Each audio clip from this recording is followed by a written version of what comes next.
Hi guys, welcome to my brand new channel legally crisp. जैसा कि मैंने अपने इंट्रो वीडियो में बताया कि हम सारे इंपॉर्टेंट लॉज को बहुत ही क्रिस्पली समझने की कोशिश करने वाले हैं, तो उसी के चलते मैंने जो फर्स्ट लॉ डील करने का प्लान किया है वो है law of evidence. To be more specific, भारतीय साक्ष्य अधिनियम 2023। तो देखो गाइस, बिफोर 1 जुलाई 2024 इंडिया में एविडेंस के लॉज को गवर्न करने के लिए जो एक्ट इस्तेमाल होता था वो था the Indian evidence act of 1872। लेकिन उसके बाद 1 जुलाई 2024 में जो भारतीय साक्ष्य अधिनियम है 2023 का, उसे एनफोर्स कर दिया गया पूरे देश के लिए।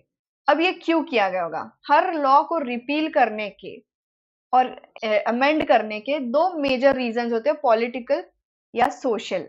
अब ये रीजंस को हम डिस्कस नहीं करेंगे। पॉलिटिकल तो मैं इसलिए डिस्कस नहीं करूंगी कि उसके लिए एक बड़ा सा वीडियो लगेगा, लेकिन मैं सोशल रीजन की बात करूं तो हो ये रहा था कि इंडियन एविडेंस एक्ट ऑफ 1872 वैसे तो काफी ब्रिलियंटली ड्राफ्ट किया गया है, अंग्रेजों ने ड्राफ्ट किया है, और बहुत हद तक अभी का जो भारतीय साक्ष्य अधिनियम है वो एज इट इज, उसमें जो सेक्शन थे इंडियन एविडेंस एक्ट में वही सेक्शंस भारतीय साक्ष्य अधिनियम में है।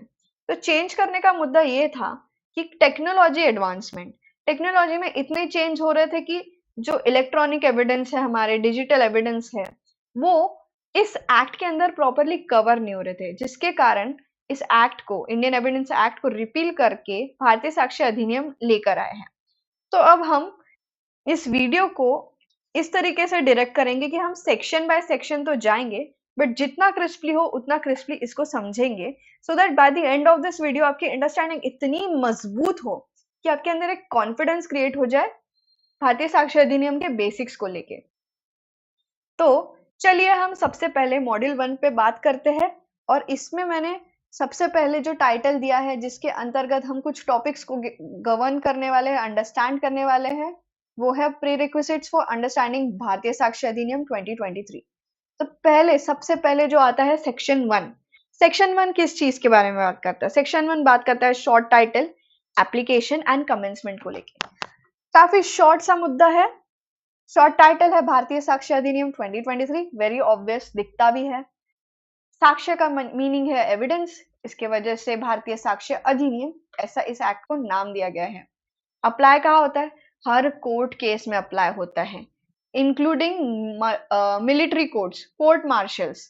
बट कहाँ अप्लाई नहीं होता? अब ये कहाँ अप्लाई नहीं होता, ये दो जगह आपको हमेशा याद रखनी है। सबसे पहले एफिडेविट्स में, और दूसरा है आर्बिट्रेशन केसेस में।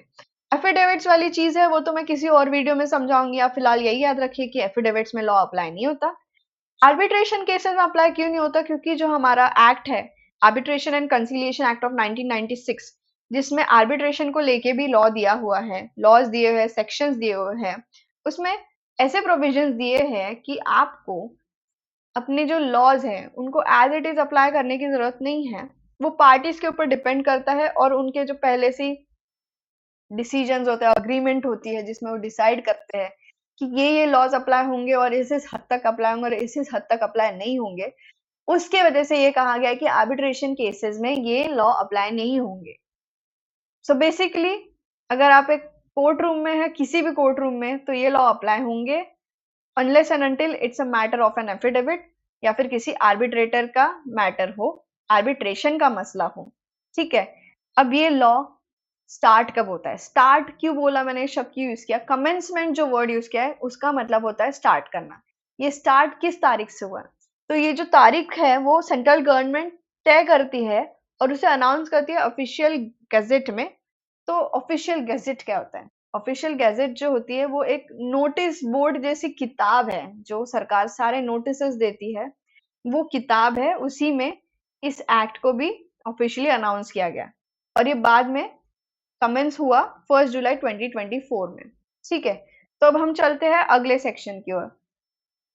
अगले जो सारे सेक्शंस है वो है डेफिनेशन। डेफिनेशन का जो सेक्शन है सेक्शन 2, उसमें जो सारे क्लॉजेस में एक एक इंपॉर्टेंट डेफिनेशन दी है उसको तो हम डिस्कस नहीं करेंगे, लेकिन जो इंपॉर्टेंट लगते हैं मुझे इस एक्ट को समझने के लिए वो सारे हम डिस्कस करते हैं। उसी में हम सबसे पहला सेक्शन है सेक्शन 2 क्लॉज एफ, जो फैक्ट की डेफिनेशन देता है। अब हम उसे समझते हैं। फैक्ट क्या है? फैक्ट है एनीथिंग रियल। फैक्ट हर वो चीज है जो सच में एग्जिस्ट करती है, जो हमें रियल लगती है। क्या है fact? Anything seen, heard, felt, touched और स्मेल। आप जो भी अपने सेंसेस में परसीव करते हैं, सेंसेस से परसीव करते हैं, चाहे वो देखने से, सुनने से, फील करने से, टच करने से या स्मेल करने से हो, हर वो चीज फैक्ट है। और हर चीज जो मेंटली आपने एक्सपीरियंस की है, आपने जो आपके जो थॉट्स है, आपकी जो फीलिंग है, आपका जो कुछ करने या ना करने का इंटेंशन है, ये भी चीज फैक्ट है। अब इसको हम एक बेटर एग्जाम्पल से समझेंगे। कई सारे एग्जाम्पल्स लिए जो हमारे इलिस्ट्रेशन में भी दिए बेयर एक्ट में। सबसे पहला है आपके रूम में अरेंज किए गए ऑब्जेक्ट। आपके रूम में एक सीक्वेंस होगा या विदाउट सीक्वेंस होगा, जिस भी तरीके से आपके रूम में ऑब्जेक्ट्स अरेंज्ड है, ये एक फैक्ट है। अगर एक पर्सन है, उसने कुछ सुना या देखा, वो भी एक फैक्ट है। किसी ने कुछ कहा, वो भी एक फैक्ट है। किसी के ओपिनियन है, इंटेंशन है, इमोशन है, सब कुछ फैक्ट है। तो हर वो चीज जो सेंस की जाए या मेंटली एक्सपीरियंस की जाए, माइंड में जो फील हो, फैक्ट है। काफी सिंपल है। पर अब बात क्या आती है, कोर्ट में जो सारे मुद्दे हैं, कोर्ट में जो सारे केसेस होती है, अब फैक्ट तो हर चीज है। तो क्या हर चीज कोर्ट केस के लिए इंपॉर्टेंट है क्या? Obviously not. तो मैं इसको एक एग्जाम्पल से भी आपको समझाने की कोशिश करती हूँ कि अब मान लो कि अगर आपने अपने घर पर चिप्स खाते हुए टीवी देख रहे हैं और आपके ऊपर वाले फ्लैट में चोरी हो गई, तो आप क्या उस मोमेंट पर ये बोलेंगे कि मेरा चिप्स खाना इंपॉर्टेंट फैक्ट है? Obviously not. हालांकि अगर आपको उस चोरी के हादसे से ट्रॉमा हुआ हो, तो आप अपने चिप्स खाने का हादसा कभी नहीं भूल सकते, चिप्स खाने का फैक्ट कभी नहीं भूल सकते। लेकिन चोरी के केस के लिए क्या आपका चिप्स खाना इंपॉर्टेंट है या रेलेवेंट है? बिल्कुल नहीं। तो वही मुद्दा है रेलेवेंट फैक्ट का, जिसका डेफिनेशन दिया गया है सेक्शन 2 क्लॉज के में। रेलेवेंट फैक्ट क्या होता है, वर्ड ही इटसेल्फ में आपको एक्सप्लेन करता है। कई बार डेफिनेशंस होती है जिसमें आपको वर्ड इटसेल्फ डायरेक्ट करता है कि उसका मीनिंग क्या होगा। तो रेलेवेंट फैक्ट मतलब कोई ऐसा फैक्ट जो केस से कनेक्टेड हो और जो केस में किसी फैक्ट को प्रूव या डिसप्रूव करने में मदद कर रहा है। जब हम आगे के मॉडल्स की ओर बढ़ेंगे तो हम एक पूरा चैप्टर पढ़ेंगे जो रेलेवेंसी ऑफ फैक्ट से डील करता है। ये पार्ट 2 के चैप्टर 2 में दिया गया है इसी एक्ट में। तो फिलहाल हम इतना ही समझते हैं, लेकिन रेलेवेंट फैक्ट क्या होता है आपको शायद से मेरे पिछले चिप्स वाले इलिस्ट्रेशन में काफी अच्छे से समझ में आ गया होगा। अब हम नेक्स्ट जो डेफिनेशन को डील करने वाले हैं वो है सेक्शन 2 का clause ji, facts in issues. अब देखते हैं, सबसे पहले हम इस टर्म को ब्रेक करते हैं और समझने की कोशिश करते हैं। फैक्ट्स इन इश्यूज मतलब वो फैक्ट्स जो एक ऐसा सवाल, एक ऐसा क्वेश्चन हमारे सामने लाते हैं जिसे अगर कोर्ट ने सॉल्व कर दिया तो वो केस को रिजॉल्व होने में बहुत आसानी दिलाता है। इसके अंडरस्टैंडिंग के लिए मैं एक और एनालॉजी एक्सप्लेन करती हूँ। मान लो आप कोई जिक्सॉ पजल सॉल्व कर रहे हो। अब पजल को सॉल्व करते वक्त आप कुछ ऐसे पीसेस को ऑब्जर्व करेंगे कि आपको देखते ही लगेगा कि हाँ, यहाँ से शुरू करूं तो पजल और जल्दी सॉल्व होगा। यहाँ ये इंपॉर्टेंट पीस है, ये 3-4 पीसेस है जो मेरे पजल को एकदम क्लियरली मुझे पहले ही दिखा रहे हैं। पूरा पजल आपने फिट भी नहीं किया, फिर भी वो 2-3 पीसेस होते हैं जहां से अगर आपने शुरू कर दिया सॉल्व करना तो आपका पजल जो है वो 100% सॉल्व हो जाएगा। वैसे ही केस में कुछ की पजल्स के जो पीसेस है ना, वो की क्वेश्चंस की तरह यूज होते हैं, जिन्हें सॉल्व करते ही केस रिजॉल्व होने लगती है। उन्हें कहते हैं हम क्वेश्चंस को फैक्ट्स इन इश्यूज। अब इसका एक एग्जांपल हम लेंगे मर्डर ट्रायल से। देखो, जैसे एक क्वेश्चन आता है मर्डर ट्रायल में, क्या ए ने बी को किल किया? ये सवाल बहुत जरूरी है। क्यों जरूरी है हम आगे बताएंगे, फिलहाल देखते हो और क्या क्वेश्चंस है। क्या ए ने इंटेंट किया था बी को किल करना? आप ऑब्जर्व कीजिए क्वेश्चंस कैसे फ्रेम हो रहे हैं। तीसरा है, क्या ए को प्रोवोक किया गया था बी का मर्डर करने के लिए? चौथा क्वेश्चन है, क्या ए मेंटली अनसाउंड था? ये क्वेश्चंस क्या दिखा रहे हैं? ये क्वेश्चन सिर्फ ये नहीं दिखा रहे कि फैक्ट इन इशू क्या है, हमें इनको सॉल्व करते ही रिप्लाई मिलेंगे, इसको सॉल्व करते ही हम रिजॉल्व कर पाएंगे, ऐसा विषय तो है ही। इसके साथ आपको क्या दिख रहा है? इसके साथ आपको दिख रहा है कि हर क्वेश्चन का जब हम आंसर फाइंड करते हैं तो डायरेक्टली क्या अफेक्ट करता है एक का राइट्स, लायबिलिटीज या लायबिलिटीज, किसी का भी, चाहे ए का हो या बी का हो, राइट्स, ड्यूटीज और लायबिलिटीज, ये सब अफेक्ट होती है इन क्वेश्चंस, इन फैक्ट्स, इन इशू को रिजॉल्व करते हैं। तो फैक्ट्स इन इशू का मतलब यही हुआ कि वो इंपॉर्टेंट की क्वेश्चन जो केस को सॉल्व करने में, रिजॉल्व करने में हेल्प तो करें, लेकिन साथ साथ राइट्स, ड्यूटीज और लायबिलिटीज किसी की भी, जो भी इन्वॉल्व है, वो भी डायरेक्टली अफेक्ट करें। अब हम समझते हैं, did A kill B fact in issue क्यों है? क्योंकि अगर ए ने किल किया ही नहीं हो बी को, अगर ए का कोई रोल ही नहीं है, तो बेवजह उसको क्यों पनिशमेंट देना? ठीक है, पनिशमेंट देंगे तो क्या होगा, उस पर लायबिलिटी आ जाएगी। पनिशमेंट नहीं देंगे तो लायबिलिटी नहीं आएगी। पनिशमेंट देंगे तो राइट्स अफेक्ट होंगे, पनिशमेंट नहीं देंगे तो राइट्स अफेक्ट नहीं होंगे। पनिशमेंट देंगे तो ए की ड्यूटीज भी आएगी, जेल में कुछ काम करना पड़ेगा, शायद ए को बी को कॉम्पेंसेशन भी देना पड़ेगा, एटसेट्रा। दूसरा क्वेश्चन फिर से ऑब्जर्व करेंगे, did A intend to kill B? Fact in issue बनाया है। अब क्यों बनाया है? ए का इंटेंशन नहीं होगा। अगर ए सेल्फ डिफेंस में बी को किल करता है तो शायद उसकी क्रिमिनल लायबिलिटी कम हो जाए, बराबर। और तीसरा क्वेश्चन देखिए, ए प्रोवोक था या नहीं? क्यों ये डिसाइड करना इंपॉर्टेंट है? अंडर प्रोवोकेशन होगा तो उसकी जो पनिशमेंट की ग्रेविटी है वो कम कर दी जाएगी, क्योंकि सामने वाले ने उसको फुल ऑन प्रोवोक करके रखा है, राइट? तो ये भी एक फैक्ट इन इशू है। अब लास्ट इंपॉर्टेंट क्वेश्चन ये आता है कि क्या ए मेंटली अनसाउंड था? मेंटली अनसाउंड डिस्कवर करना क्यों इंपॉर्टेंट है? क्योंकि मेंटली साउंड इंसान तो सब कुछ होश में करता है, मेंटली अनसाउंड व्यक्ति को तो बेचारे को पता ही नहीं होता कि वो कर क्या रहा है, राइट? इसलिए ये सब डिसाइड करने के बाद ही आप पता करेंगे, तय करेंगे कि किसकी कितनी लायबिलिटी है, किसको कितनी पनिशमेंट देनी है, किसका कितना कॉम्पेंसेशन है, किसका कितना डैमेजेस है, एवरीथिंग एल्स, राइट? सो ये है फैक्ट्स एंड इशू। अब अगली डेफिनेशन है डॉक्यूमेंट की। काफी रेगुलर वर्ड, काफी इंपॉर्टेंट वर्ड और काफी इजी डेफिनेशन। डॉक्यूमेंट मतलब क्या? एनीथिंग, हर वो चीज जो इंफॉर्मेशन रिकॉर्ड करती है, चाहे रिटन फॉर्म में हो, प्रिंटेड फॉर्म में हो, ड्रॉ की गई हो, कार्व की गई हो, डिजिटली स्टोर। इसका एग्जांपल्स देखते हैं ताकि आपको समझ में ही आ जाए डॉक्यूमेंट क्या है। हर चीज डॉक्यूमेंट है यार, हर चीज जिसमें इंपॉर्टेंट इंफॉर्मेशन, सॉरी इंपॉर्टेंट भी नहीं, जिसमें बस इंफॉर्मेशन रिकॉर्डेड हो, वो है डॉक्यूमेंट। फॉर एग्जाम्पल एक नोटबुक, हैंड रिटन नोटबुक, आपके नोट्स की किताब डॉक्यूमेंट है। प्रिंटेड किताब, आपकी बेयर एक्ट डॉक्यूमेंट है। कोई मैप है, प्लान है, डॉक्यूमेंट है। अब वो मैप या प्लान डॉक्यूमेंट इसलिए भी है क्योंकि देखो कई सारे मैटर्स आते हैं ना, टाउन प्लानिंग, फलाना फलाना के, तो उसमें वो डॉक्यूमेंट ही बन जाता है। इंस्क्रिप्शन है पत्थर पे, डॉक्यूमेंट है। पत्थर पे क्या, किसी भी हार्ड सरफेस पे लिखा हुआ डॉक्यूमेंट बन जाएगा। जैसे हम हिस्ट्री में पढ़ते थे ना, कॉपर प्लेट इंस्क्रिप्शन, उसमें कुछ कुछ चीजें लिखी रहती थी, मोस्टली उसमें लैंड रिकॉर्ड्स वगैरह थे। तो सपोज मान लो कोई हिस्टोरिकल प्लेस है, उसके मसले आ जाए प्रेजेंट डे में, एविडेंस की बात है, तो उस समय ये कॉपर प्लेट इंस्क्रिप्शन है वो भी डॉक्यूमेंट बन जाएंगे, करेक्ट? और अपने emails, WhatsApp messages, server log, ये सब डॉक्यूमेंट है। अब टेक्नोलॉजी का जमाना है तो ये सब को अगर डॉक्यूमेंट में इंक्लूसिव नहीं करेंगे तो आपने बीए से एक्ट बनाया है, अगर आपको करना ही है, अमेंड करना ही है, अमेंड नहीं रिपील करना है और फिर एक नया एक्ट जो लाना है, तो ये सब चीजें इन्वॉल्व और कवर्ड होनी बहुत जरूरी है। अब नेक्स्ट डेफिनेशन पे चलते हैं, सेक्शन 2 क्लॉज ई, एविडेंस की। एविडेंस की डेफिनेशन जो है काफी इंपॉर्टेंट है और काफी सजग है, यूं ही समझ में आ जाएगी, बस आप थोड़ा ध्यान दीजिए। एविडेंस जो है वो क्या है? Evidence is what the court uses to decide the facts.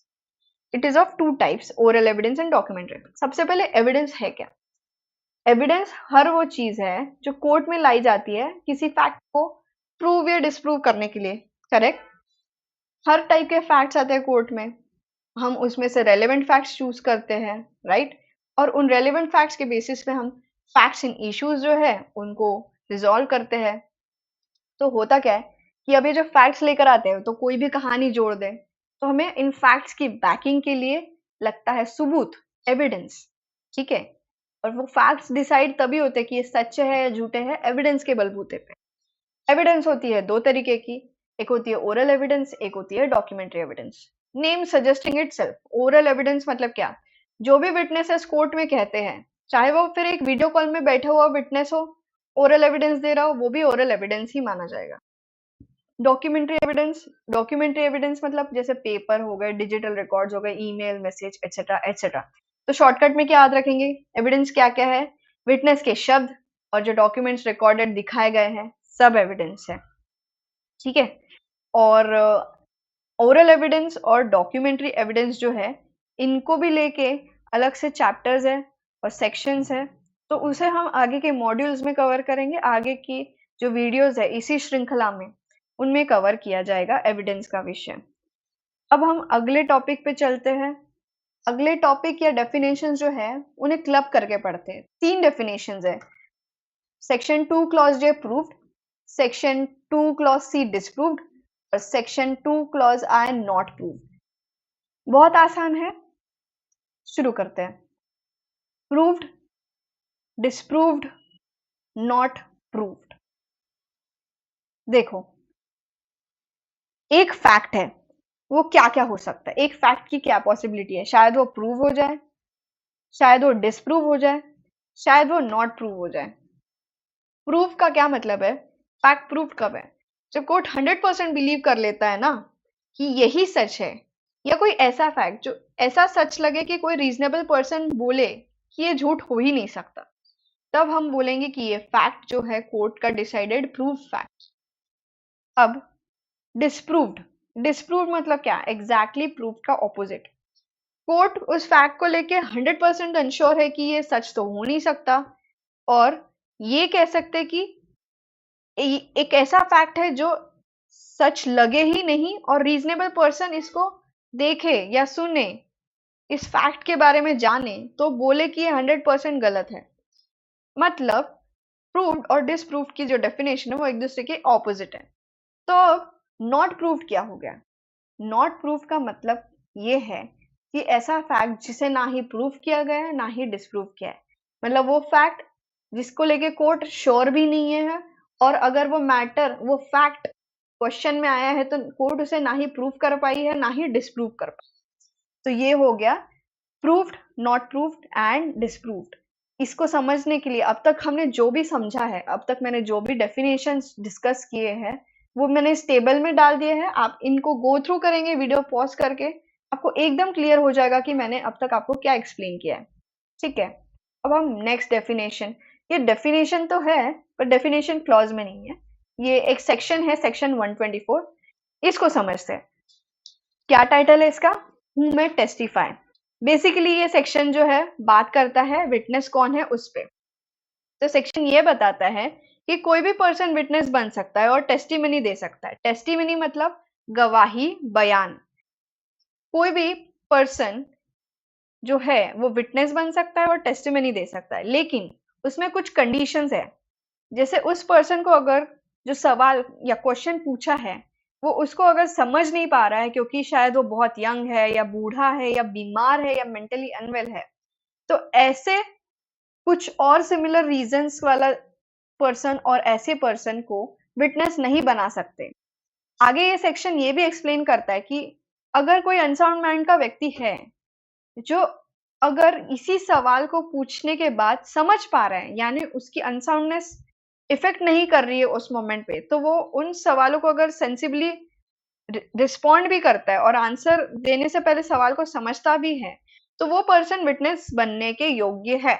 मतलब बेसिकली बोला है कि अगर किसी व्यक्ति को विटनेस बनाना है तो उसे जो सवाल पूछे गए हैं वो उन्हें समझ पाए और उन्हें रिस्पॉन्ड करने के योग्य है, और वो इनकम्पिटेंट नहीं होना चाहिए for the reasons of tender as, extreme old age, disease, body या माइंड के वजह से, या कोई सिमिलर लेवल का कॉज है जिसके वजह से वो केपेबल नहीं है, तो वो विटनेस नहीं बन सकता। लेकिन इन्होंने विटनेस में जो अनसाउंड माइंड वाले पीपल है उनको एक स्कोप दिया है विटनेस बनने का, तब जब उनकी अनसाउंडनेस उनको इफेक्ट नहीं कर रही, उनको अफेक्ट नहीं कर रही है, और वो सवाल को समझ भी पा रहे हैं और आंसर भी रिस्पॉन्ड कर रहे हैं। तो ये हो गई डेफिनेशन। अब कुछ और डेफिनेशंस है जो काफी शॉर्ट है और बहुत ही बढ़िया है, आपको मजा आ जाएगा समझने में। वो है appreciation of evidence and presumption के अंडर समझने वाली डेफिनेशंस। वो है तो डेफिनेशन क्लॉज का पार्ट ही, लेकिन मैंने जानबूझ के उन्हें एक अलग हेडिंग दी है सो दैट आपको भी लगे कि ये इनको अलग से डील करना जरूरी है, इनको अलग से अंडरस्टैंडिंग और फोकस देना जरूरी है। 3 डेफिनेशंस है, मे प्रिज्यूम, शैल प्रिज्यूम और कंक्लूसिव प्रूफ। इनको कहाँ-कहाँ मैंने इनको डिफाइन कहाँ किया गया है। मे प्रिज्यूम जो है वो है सेक्शन 2 क्लॉज एच में, शैल प्रिज्यूम है सेक्शन 2 क्लॉज एल में और कंक्लूसिव प्रूफ है सेक्शन 2 क्लॉज बी में। चलते हैं हम सबसे पहले मे प्रिज्यूम की तरफ। मे प्रिज्यूम क्या कहता है? जब लॉ कहता है कि कोर्ट मे प्रिज्यूम समथिंग, उसके पास 2 ऑप्शंस होते हैं, accept it as true unless someone disproves it or ask for more proof before believing it। जब कोर्ट बोलता है कि कोर्ट मे प्रिज्यूम, तो कोर्ट के पास 2 ऑप्शन होते हैं, या फिर वो उसे सच ही मान ले, एक्सेप्ट ही कर ले कि ये सच है जब तक कोई इसे डिस्प्रूव नहीं करता, या फिर उसको सच मानने से पहले मोर प्रूफ्स और प्रूफ्स इकट्ठा करे सो दैट वो थोड़ा श्योर हो जाए और फिर प्रिज्यूम करे कि वो सच है। दूसरा जो है वो है शैल प्रिज्यूम। मे और शैल का इफेक्ट यूजुअली, मैं बोलू यूजुअली नॉट ऑलवेज, यूजुअली ऐसा रहता है कि मे में आपको ऑप्शन होता है कुछ करने का और शैल में आपको कंपल्शन होता है करने का। तो उसी के चलते अगर हम शैल प्रिज्यूम का अंदाजा लगाए कि उसका मीनिंग क्या है, तो जब कोर्ट बोलता है कि कोर्ट मतलब लॉ बोलता है कि कोर्ट शैल प्रिज्यूम समथिंग, तो इसका मतलब ये है कि कोर्ट को उस चीज को ट्रू ही एक्सेप्ट करना है अनलेस कोई और उसे फॉल्स प्रूव कर दे। Simple as that. अगर कोर्ट को शैल प्रिज्यूम करने बोला है तो कोर्ट को उसे ट्रू एक्सेप्ट करना ही पड़ेगा। ओनली एंड ओनली कब उसे एक्सेप्ट ना करना पड़े, वो तब जब कोई उस फैक्ट को फॉल्स प्रूव कर दे, राइट। अब आखिरी जो है कंक्लूसिव प्रूफ, उसका मीनिंग समझते हैं। सेक्शन 2 क्लॉज बी में कंक्लूसिव प्रूफ का क्या मतलब है। देखो, कंक्लूसिव प्रूफ उसका डेफिनेशन क्या बोल रहा है, means when one fact is declared by this adhiniyam to be conclusive proof of another, the court shall on the proof of the one fact regard the other as proof and shall not allow evidence to be given for the purpose of disproving it। तो अब देखते हैं, जब किसी fact को conclusive proof कहा गया हो, उसका ये मतलब है कि फैक्ट ए और फैक्ट बी, अगर हम 2 फैक्ट पकड़े और फैक्ट ए को कहा गया है फैक्ट बी का कंक्लूसिव प्रूफ, तो उसका मतलब है कि जिस मोमेंट फैक्ट ए प्रूव हो गया हो, उस मोमेंट फैक्ट बी भी ऑटोमेटिकली सच ही है, ट्रू ही है, और किसी भी पर्सन को कोर्ट अलाउ नहीं करेगा कि वो उसे चैलेंज करे या उसके अगेंस्ट कोई एविडेंस ले आए जो फैक्ट बी को गलत साबित करे। करेक्ट। इसे हम एक इलिस्ट्रेशन से समझेंगे। मान लो गवर्नमेंट ने एक पर्सन को बर्थ सर्टिफिकेट इशू कर दिया, तो लॉ कहता है कि ये जो रजिस्ट्रार द्वारा इशू किया गया बर्थ सर्टिफिकेट है, वो उस पर्सन के डेट ऑफ बर्थ का कंक्लूसिव प्रूफ है। तो अगर आप कोर्ट गए और आपका फैक्ट ए है बर्थ सर्टिफिकेट, आपका फैक्ट बी है आपकी डेट ऑफ बर्थ, तो बात यह है कि मैं अभी अगर कोर्ट जाती हूँ, ठीक है, कोर्ट में मैं अपनी बर्थ सर्टिफिकेट दिखाती हूँ। अब जज को उसमें आपने अपनी डेट ऑफ बर्थ जो दी है वही एक्सेप्ट करनी पड़ेगी, और अगर कोई कोर्ट में आकर ये डेट ऑफ बर्थ को गलत प्रूफ करता है, प्रूफ करने के लिए, साबित करने के लिए कुछ एविडेंस लेकर आता है, तो कोर्ट उसे एक्सेप्ट नहीं करेगी, क्योंकि बर्थ सर्टिफिकेट आपकी डेट ऑफ बर्थ का कंक्लूसिव प्रूफ है। लास्टली अब और एक सेक्शन आता है, सेक्शन 2